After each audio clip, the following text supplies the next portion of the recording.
Ова е време на решавање на деценијски проблеми, кои Македонија држаа закована за дното, може би 20 и кусур години.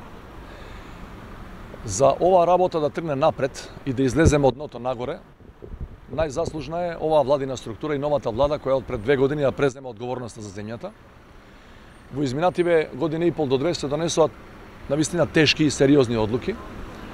Меѓутоа беше нужно да ги донесеме, затоа што без нив ќе останевме заковани во изолација и ќе бевме најобична паланка и во рамки на Балканот, да не зборам за Европа. Се кандидирам за председател на државата, затоа што верувам во овој пат, затоа што верувам во насоката која започна да ја води, насоката во која започна да ја води држава новата влада на чело со Зоран Заев. И мислам дека друга алтернатива подобра за нас и како народ, како луѓе кои овде живееме и како држава не постои.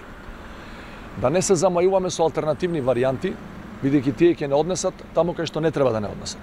Единствениот пат за Република Северна Македонија е членка на Европска унија и членка на НАТО. Ние практично сме пред вратата на НАТО.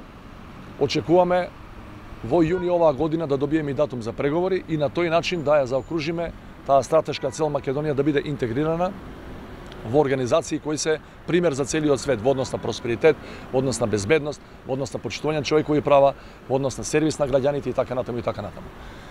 Значи, очекувам наредниот месец и 2 по рамки на кампањава и власта, но и опозицијата да биде на висина на задачата, за да направиме кристално чисти избори и да можеме во јуни со чист образ да бараме во Брисел да ни дадат датум за преговори. Со тоа мислам дека на најдобар начин ќе им излеземе во пресет на барањата на граѓаните, а тие од 90-тите години па до денес, скоро четврт век, бараат членство во Европска унија и членство во НАТО алијансата.